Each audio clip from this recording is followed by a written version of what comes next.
बोले गंगा मैया की जय। बोले सत्य सनातन धर्म की जय। बोले श्रीमद् भागवत महापुराण की जय। पतित पावनी कलिमल हरिणी मोक्षदायिनी मंगलकारिणी माँ गंगा मैया का ये पवित्रतम तीर्थ हर की पौड़ी ब्रह्मकुंड है। श्रीमद् भागवत महापुराण की चर्चा निरंतर चल रही है।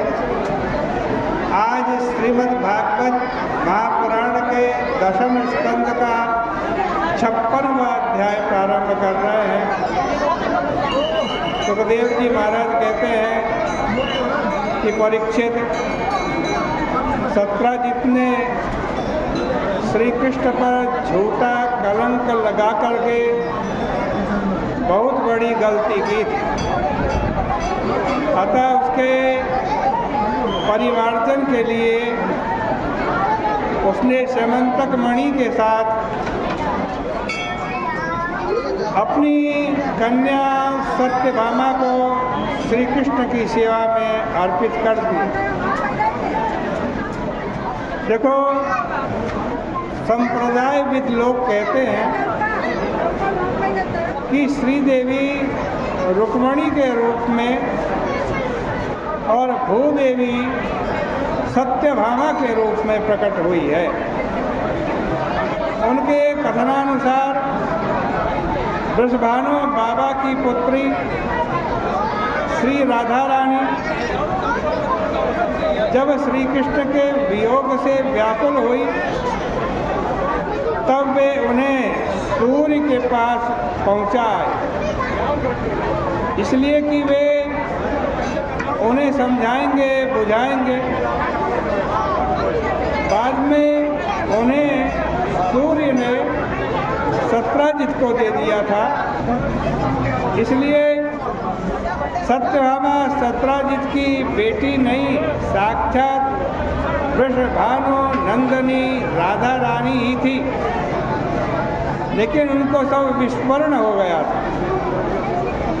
महात्मा लोग यह भी कहते हैं कि रुक्मणी जी राधा रानी की अंतरंगा सखी चंद्रावली थी और उनकी दूसरी अंतरंगा सखी ललिता ही जाम्बती हो गई थी। इस प्रसंग को श्री रूप गोस्वामी जी महाराज ने अपने ललित माधव नामक नाटक में बड़े प्रेम से नवीन कथा के रूप में वर्णित किया। अब राजा परीक्षित के पूछने पर श्री सुखदेव जी महाराज ने बताया कि सत्राजित सूर्य का बड़ा भारी भक्त था, इसलिए सूर्य ने उसको स्यमंतक मणि दे दी थी।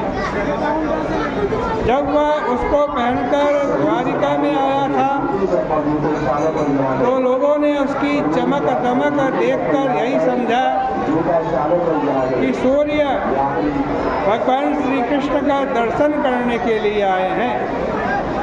लेकिन श्री कृष्ण ने कहा कि ये सूर्य नहीं, ये तो सत्राजित। स्यमंतक मणि केवल चमक दमक वाली ही नहीं थी, उससे प्रतिदिन 8 भार सोना निकला करता था और फिर भी वह मणि ज्यों की त्यों रहती थी। जहाँ वह रहता था वहाँ दुर्भिक्ष नहीं, सर्प नहीं, आदि व्याधि नहीं। इसलिए श्री कृष्ण ने सत्राजित से कहा कि देखो, प्रतिदिन 8 भार सोना देने वाली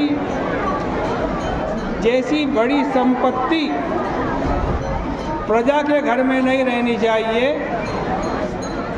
इसका तो राष्ट्रीयकरण होना चाहिए। राजकीय प्रबंध में रहना चाहिए, जिससे कि इसका उपयोग प्रजा की भलाई में हो। इसलिए तुम यह मणि महाराज उग्रसेन को दे दो। तो याचितो मणि क्वापि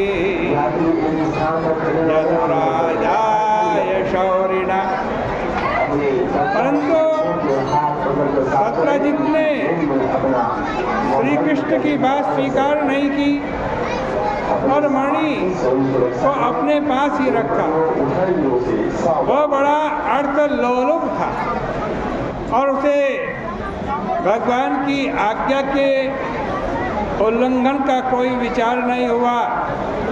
नैवार्थ कामुक प्रादा यांचा भंगम कर्तयन्